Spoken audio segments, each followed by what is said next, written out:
Good morning. My name is Stretch Hoff, and I'm an interviewer for the Veterans History Program here in Hamilton County Library.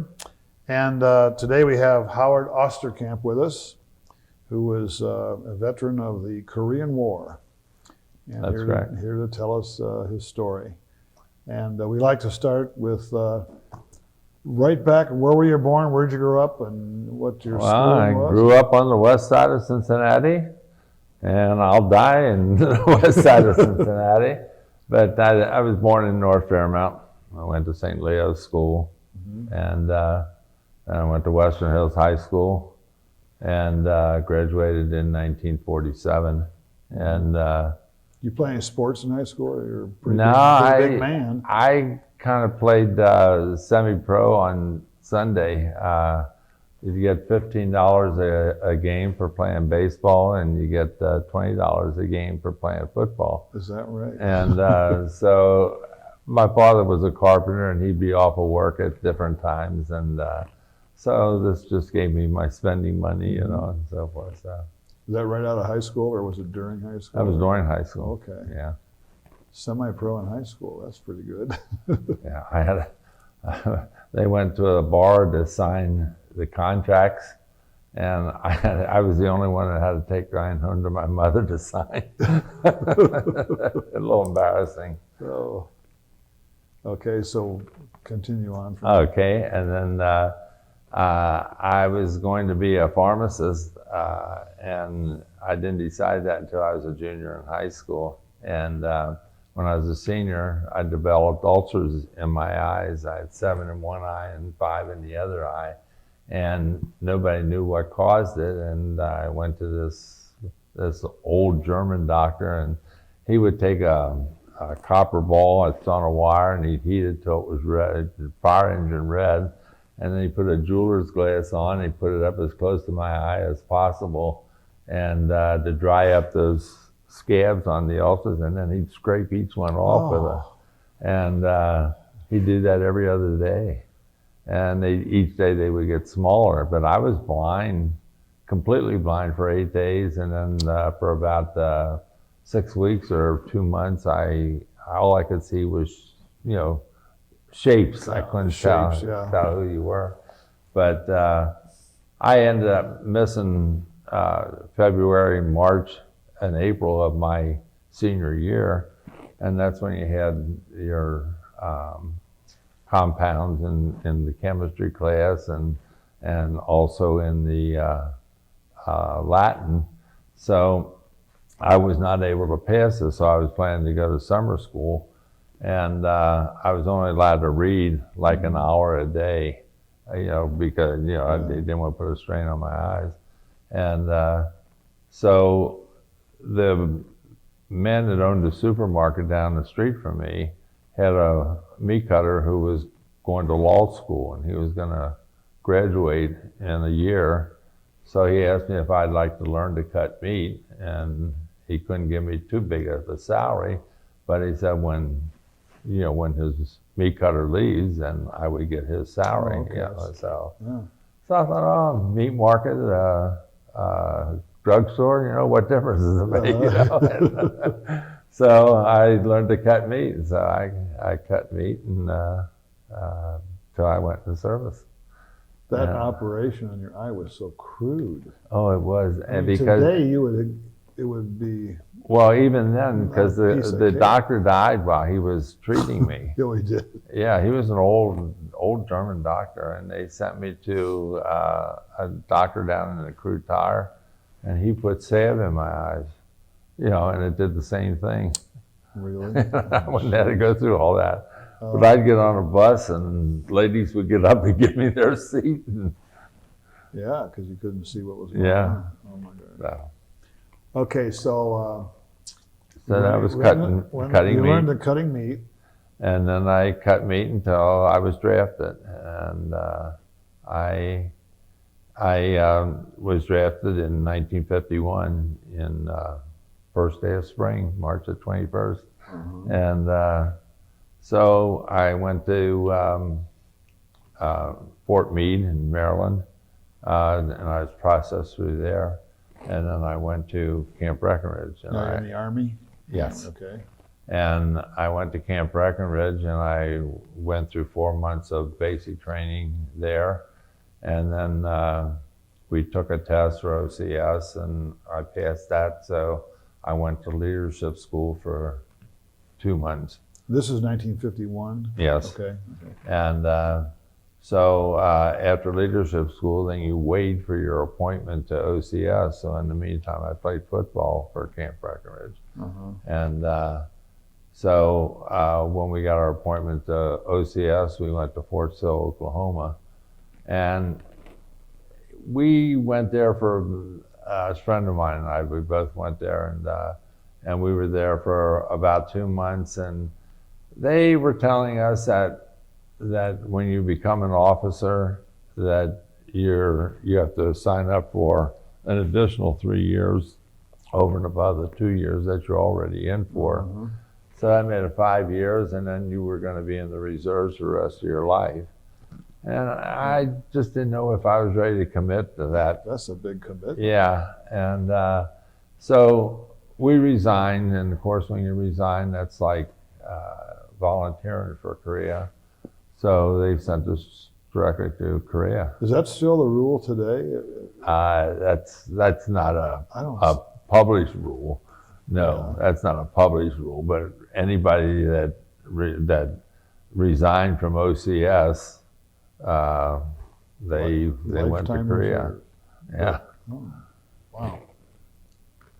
Okay. So then I went home for 16 days, and then I had plane reservations, and this is before you can just get on a plane or go up over to the airport. You have to have reservations and so forth, and you couldn't change tickets. So I was scheduled to fly out of Cincinnati to Chicago to Minneapolis, and Minneapolis to Seattle.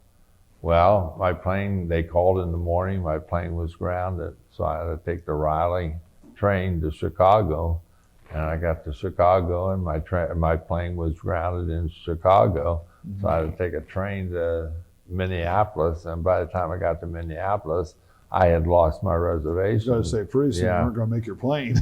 So I had to take a train all the way across the Northwest, and it was a great trip. And I called the Red Cross, and they got me 5 extra days. So went to Seattle and was processed there, and then we flew out of there to Japan.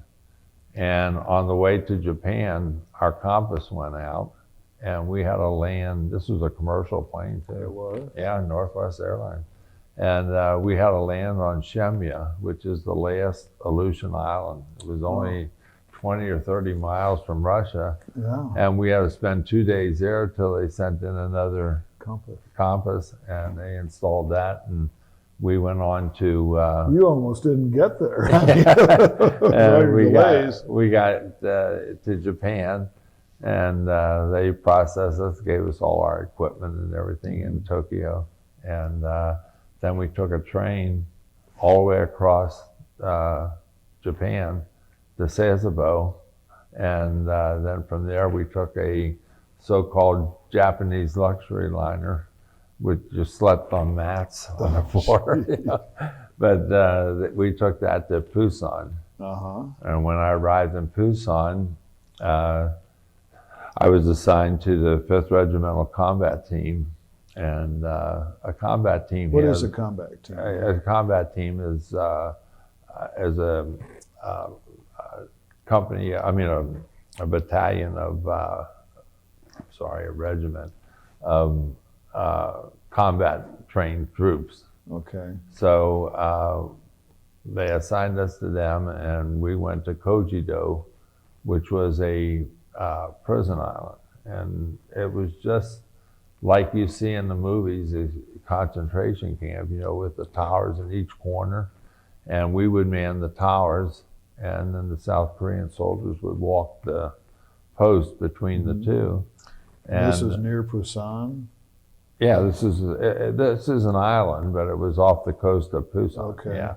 And So we did that for a month, and then we left there and went back to Pusan and loaded on trucks, and they took us up to the front lines. And Now, is this the point in time when the North Koreans had come down and well, Pusan and the the very see, tip of the what island? happened is that, let's go back to the Korean War before we start any further. Okay. They crossed over on June the 25th of 1950. They crossed the 38th parallel, and their army was so strong, they just completely overran the South Korean army, and they got down to what they called the Pusan perimeter. Right. And they stopped there. They could have just gone on and pushed everybody into the sea, but they stopped there to allow this general to come up and lead the victorious troops into Pusan. And in that time, they reinforced the South Koreans with the UN forces, Yeah. and we ended up pushing them back up. And at the same time, and this was in September of 1950, so you can see how fast this is going. Yeah. But they, at the same time, MacArthur did this amphibious landing at Incheon, Right. and he drove all the way across Korea and cut off the North Koreans from the north, Cut the supply and lines they off. had no supplies, and we defeated them, Yeah. very easily then. And then they went on up to the Chinese border, Yeah. and North Korea was just about ready to surrender, and that's when the Chinese got into it, and they had just fought a war in Manchuria, and they had 300,000 troops there ready to go. They're all. And they were well equipped and well trained, and they got into the fray then and drove everybody back to below the 38th parallel. Then we pushed them back up to a little bit above the 38th parallel, and that's when the peace talks started in July, 1 year later. Yeah. So, I mean, they went down to Pusan, all the way up to China, back down to below the 38th parallel, and then back up to a little bit above the 38th parallel, all in a year's time. I know. And if you ever see Korea, we were we were in the Punch Bowl area, and it's one of the highest points. The mountains that we were on were one of the highest points in Korea, so we could see north, and it was just one mountain range after the other. I mean, the guys that went up there and got caught in that storm, the snow and so forth. Is this a chosen Yeah, reservoir area? Chosen Bowl, yeah. And they had the worst part of it all, but all this happened in a year's time, and then the peace talks started, and the peace talks went on for 2 years, and that didn't stop the fighting at all. The fighting went on, but you didn't try to take any other ground. You just went up there and did as much damage as you could, and then you come back to your positions. I know it seemed so, I don't know the word, discouraging, I guess, that they spent so much time talking about where they were going to sit at the peace table. Yes, yeah. I mean, it was just ridiculous. Well, people don't realize that they just thought that it was a draw, that there was nothing. You fought for 3 years, and they ended up with the dividing line being about the same. Yeah. And we had we had 33,000 killed, and we had 103,000 wounded. 103,000 wounded. And ended up in practically the same position. But this was the first time that the communists tried to take over a country, and they were stopped. Yeah. By military force. So that was our victory, Yeah. so to speak. Yeah. So. Now, okay, so You came from the prison Koji, island. Kojido, Okay, right. so you came into Busan. And Busan got now. in trucks, and they drove us up to the front lines. There's a road that would be behind there that they would bring supplies up and so Okay. forth. And then you would walk up some wooden steps that they had built, and then you go through the wooded area. I mean, it was practically all down by that time. Mm-hmm. But we go up there, and we went up at night, pitch black. You couldn't see a thing. They took us, dropped 3 guys off at this bunker, 3 guys off at that bunker, and the guys that were in the bunker says, they're out there and they left. And you could see a thing. We didn't have any idea what was going on. Good luck, we're out of here. And so we didn't wait until morning, you know, when it got light, and then we could see their positions and our positions you could see too. And we would have bunkers, and then we had a trench dug between each bunker. Mm-hmm. And if any bunker got into trouble, you know, where they tried to rush up to their and take over their bunker, you know, we would head down the trenches To the next and bunker. to help them out. But all of our machine guns that we had in the bunkers were set on the same degree.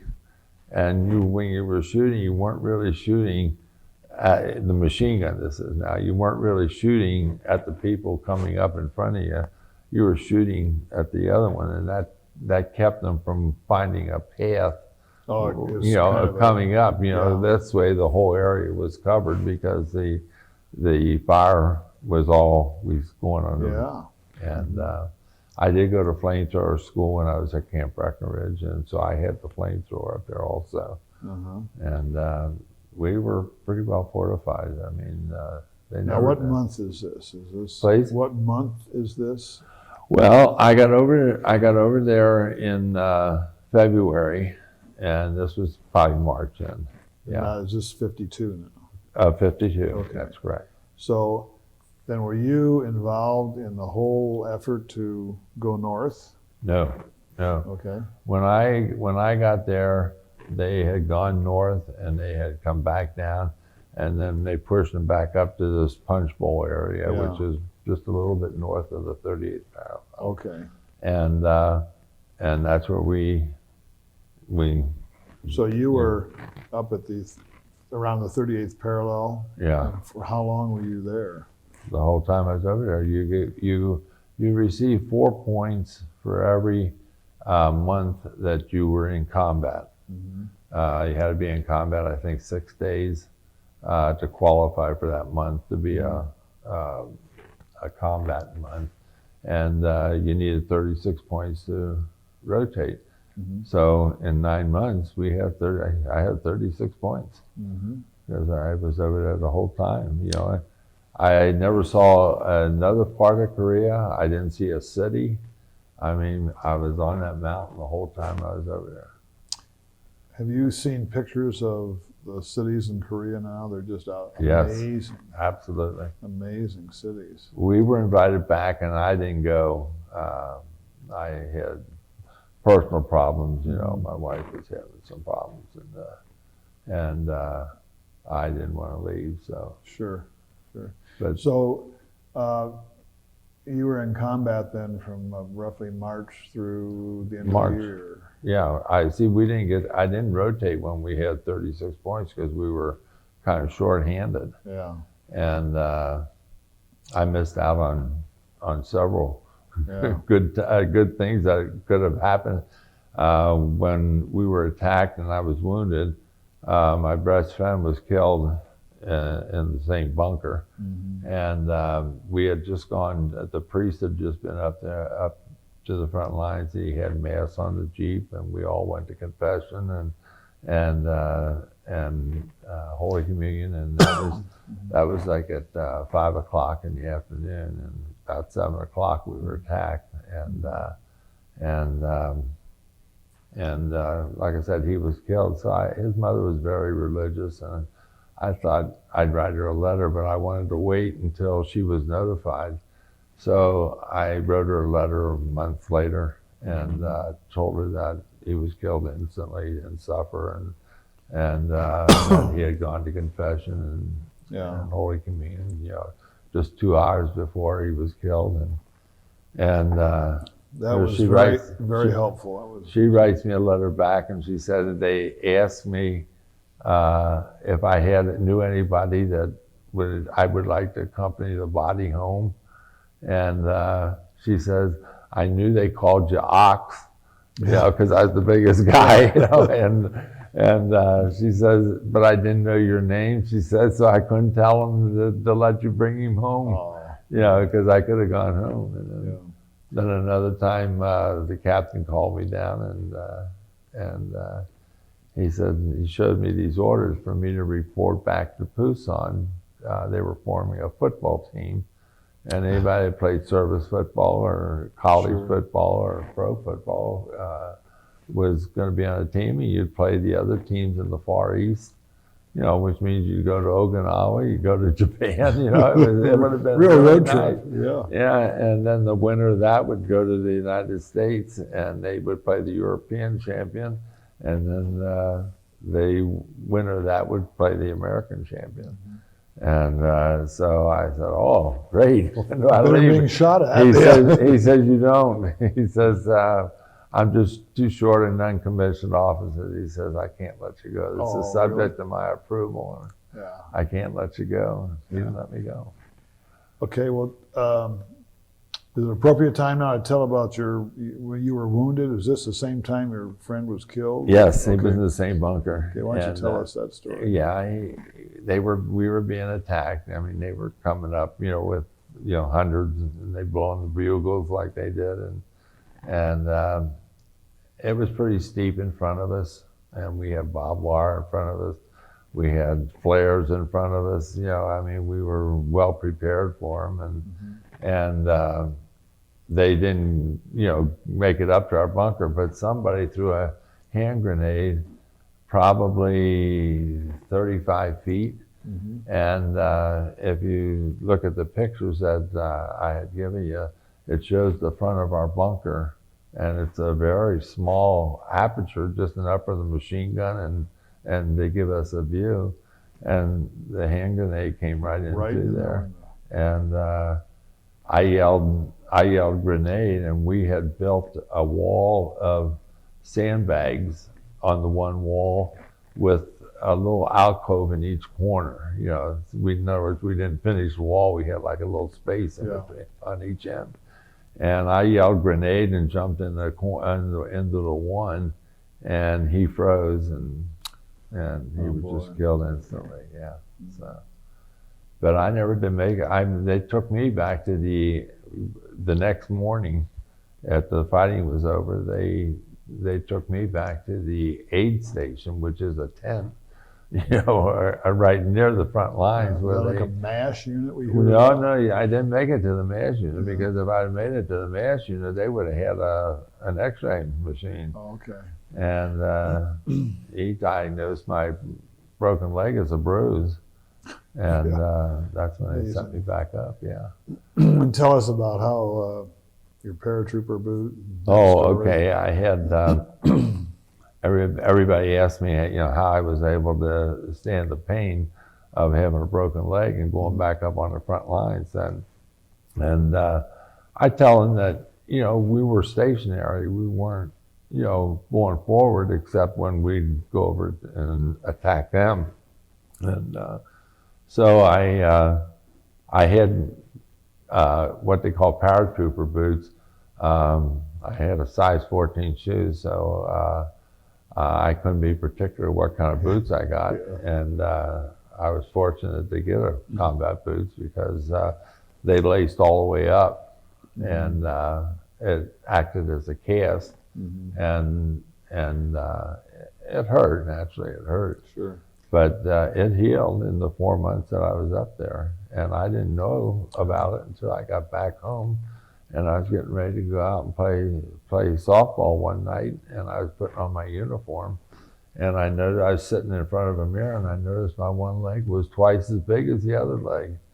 And I thought, holy mackerel, what happened here? And, so I went to an orthopedic doctor right away, and he took x-rays, and he said, well, you did have a broken leg. He said, in 2 places.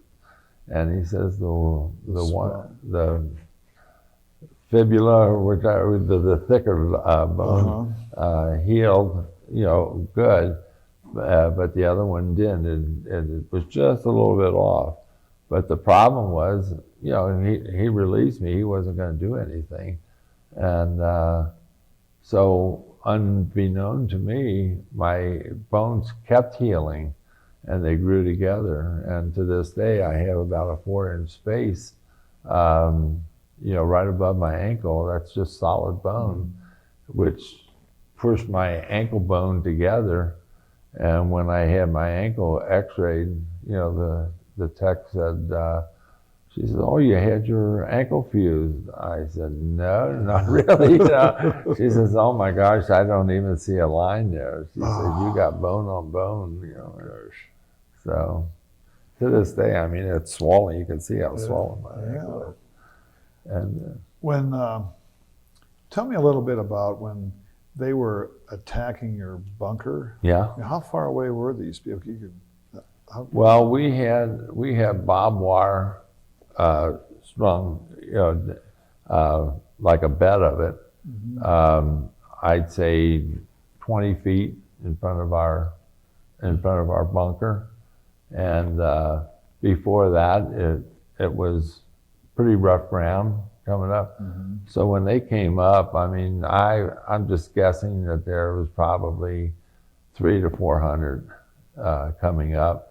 And we had a tank that would pull up alongside of our bunker at night, and he had a cannon on there, and he had 2 machine guns on there, and I had the flamethrower in one of the outside guiding bunkers. And so when they come up, I mean, we had plenty of firepower. It was almost impossible to get to us, but they got close enough to throw the grenade, and to throw a grenade that far and accurate, if that's what he was throwing at, it was just,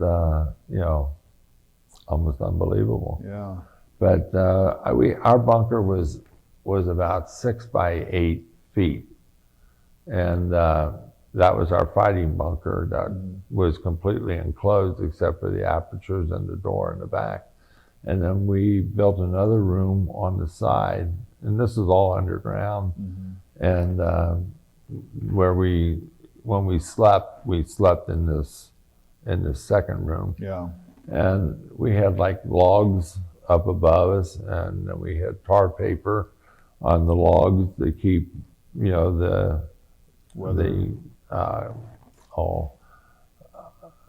like stones and sand and so forth, coming through. And then we had stones on top of that.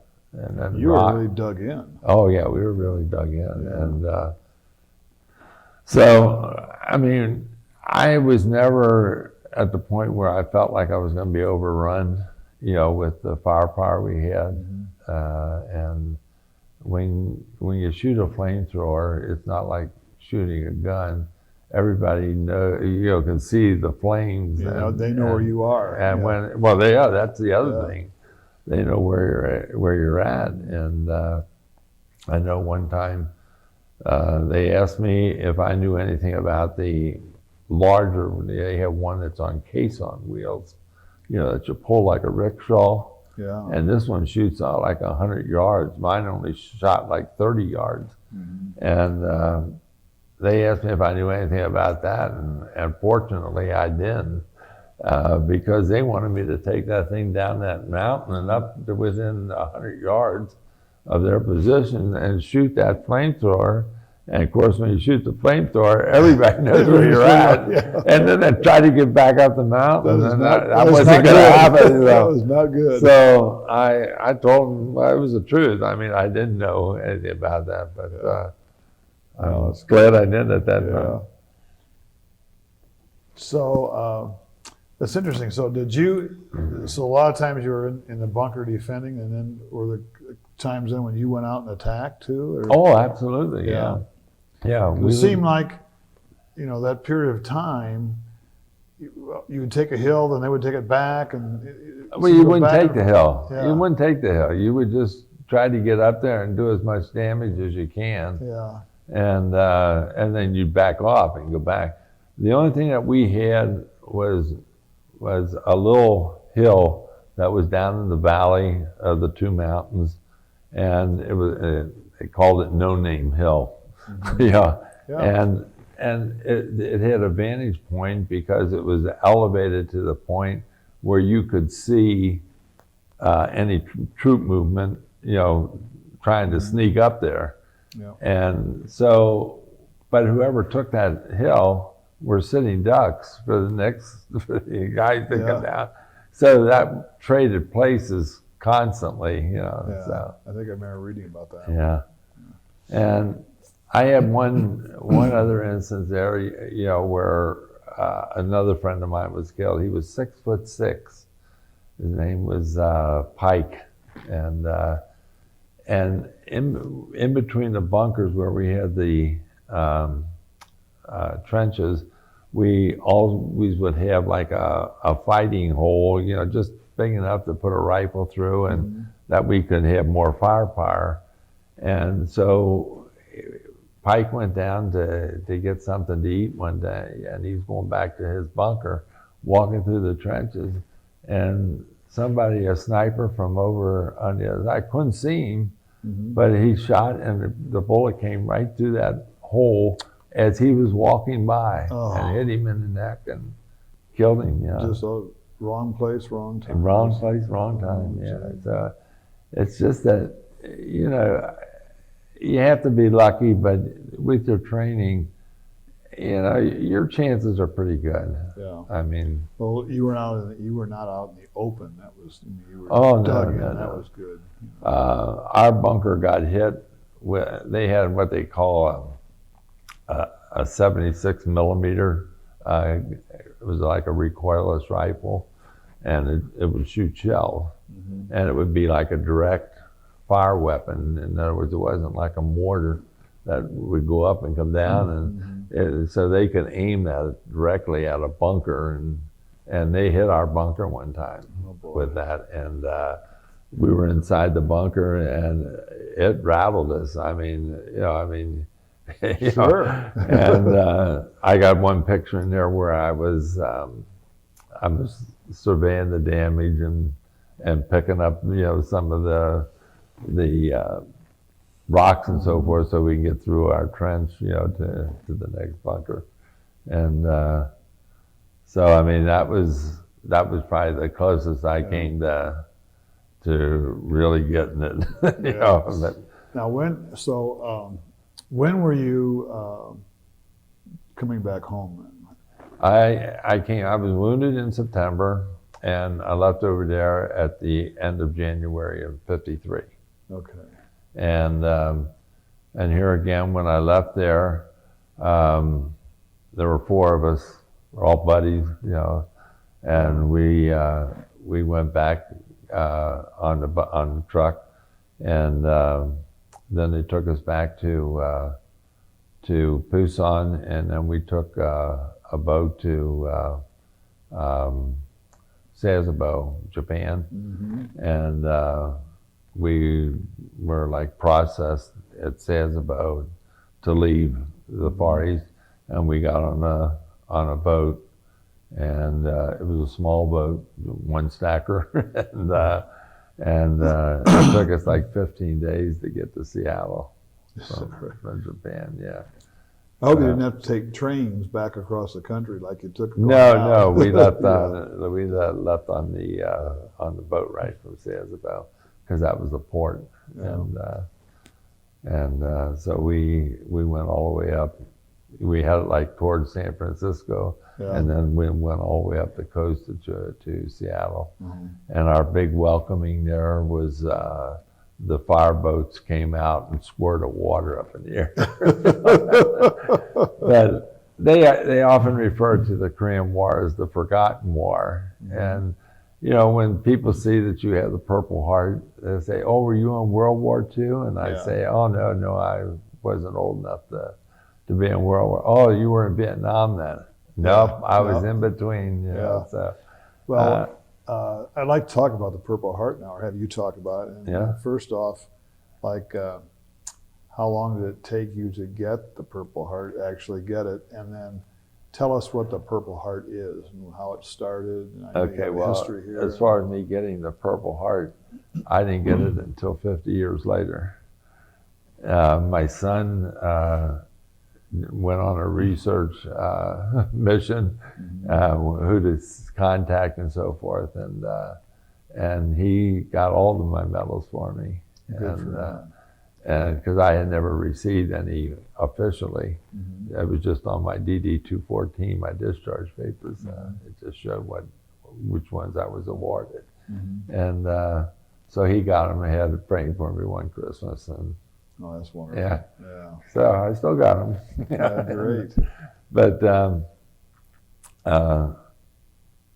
like I said, I didn't get them until 50 years later. Yeah. Now, you can go to a congressman, you know, like I know Congressman Shabbat does this for us all the time. Yeah. If somebody doesn't have their medal, he has somebody that takes care of just. Was there a lot of that where the guys didn't actually get their Oh, medals? yeah. Just too many to keep track of? Or Well, they leave combat area and they go straight home and get discharged. yeah. So they just don't have time to do that in Yeah. between, and I don't think anybody's going to stay on Yeah. to get their medal. Well, you've got a nice write-up here about the Purple Heart. So tell us about the actual what it is, where it started. Well, it all started back in the Revolutionary War. It was designed and by General Washington himself, and the first three to receive it, one of them was Sergeant William Brown, and after the war he came back to Cincinnati, and he lived here, you know, the rest of his life, and he's buried at the airport out near Lunken Airport. And he was one of the first three. Huh? he was one of the first three. So after he had had this, they would anybody that received this, it was called the Military Badge of Merit, and if it was a cloth medal, so to speak, and they would sew it on their tunic, and if they had this badge of merit, that would allow them to pass through guarded areas and so forth, just like an officer would. And they would also get an increase in pay. Well, it got to the point where the Continental Congress didn't have money to give to these men receiving this award. So they made Washington discontinue it. And then in his general orders of August, I think it was 1783, he put down his recommendation to develop a Purple Heart medal, and he submitted it to Congress, and it was lost or misplaced for 150 years. And it just came to light when they were doing the bicentennial, and they wanted to get some information out of George Washington, and they found this letters from back in 1783.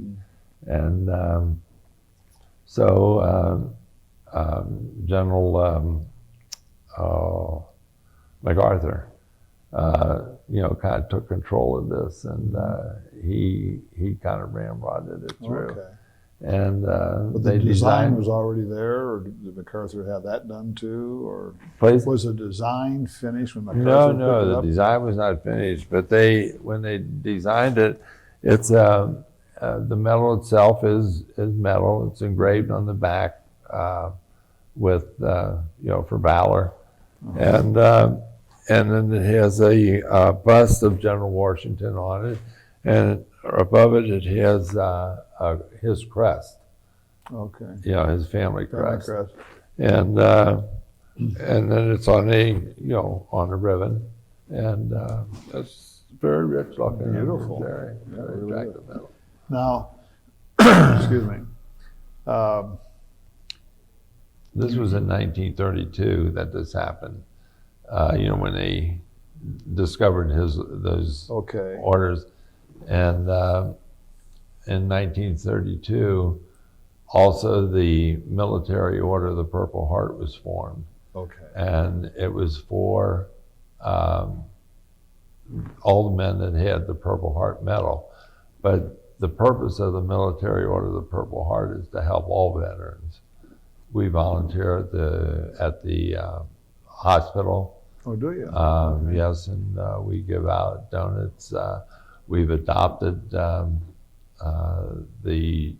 veterans home at Georgetown, the new one. But you understand it's very nice, by the way. Yes, I know haven't it been is. out there, but And so we take it, like at Christmas time, we'll take out 135 goodie bags, with CDs in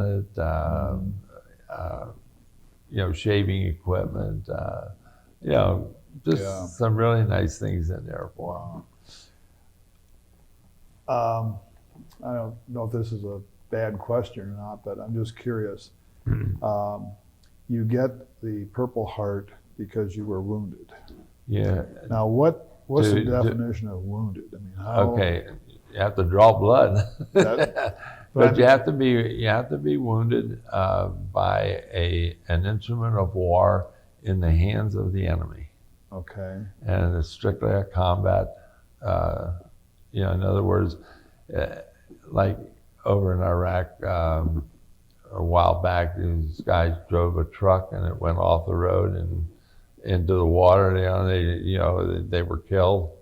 They don't get a Purple Heart, because it was a device by the road. It wasn't fired. It wasn't like a gun fired by the enemy. Well, I mean, if it was an explosion from a roadside bomb, that would be that would count. But these guys just ran off the road and ended up in the water, and they drowned, and they didn't get a Purple Heart. Now, you had a rather severe case of a wound, but if somebody just got like a finger shot off, oh, absolutely. So it doesn't matter. It's just drawing blood from enemy fire. Like one of my wounds, part of the hand grenade. This was in the wintertime, and part of the grenade that came off in about a length of 2-3 inches, and it hit me in the arm here, and it went straight in. In other words, instead of going there and really tearing up my arm, it went in like a pencil, like you jabbed a pencil in your arm. And I was able to pull it out, and I had multiple layers of clothing on too, so it didn't go in that deep. And that would have qualified me, just that alone would have qualified me for a Purple Heart. But I had about 18 stitches, in various places. And fortunately, by jumping in that corner, I was able to shield my face. And I did have my hearing, damaged pretty bad. I have to wear hearing aids. But no, all you have to do is draw blood because that's what they say. Our motto is all gave some gave all. I read that. Yeah. And it's a great slogan. Sure is. Well, tell us about your life after your service. Well, when I came back, I went back to work for the same guy I worked for before. My job was waiting for me. Is this the guy that taught you how to cut meat? Yeah. Okay. Yeah. So I went back to him, and while I was working for him, Coach Kleska from Xavier came and offered me a scholarship because he had seen me play football, and at the time, they were eliminating that open substitution, that everybody had to play both ways except the quarterback. Oh, yeah, okay. And so when I was playing in the Army, I was playing both offensive and defensive tackle, and I was doing the place kicking. So You never got off the field. yeah, so he Did he see you play then? Is that when? Yeah, he saw me play down there, so he offered me a scholarship, and I went up and talked to him, and he had promised me that with the alumni that he could get me a good job after I graduated and so forth. And so I went up there, and I was up there for about 2 months, I guess, and that's when one of the local meat companies here offered it, said there was a meat market for sale, and they said they'd buy it for me if I was interested in it. And I pay them back $25 a week, $50 a month, no strings attached. And so I thought, I better do checking. So I did some checking, and the jobs that he was getting were like beer truck drivers and salesmen for like a building supply company. And I asked him about it, and the coach, he said, well, yeah, but he says, with a college education, you should be able to advance. And I thought, oh, gee, do I want to go in this on the come? Or, so I took the store. I quit and took the store, and I had my store for 11 years. And then I was approached by Cons, and they asked me to come to work for them. They offered me a nice job, and I didn't take it because I felt like 36 was too old to change careers. And, oh, wow. and, young pup, really. So I didn't take it. And the next year they came back to me and offered me the same type of job again.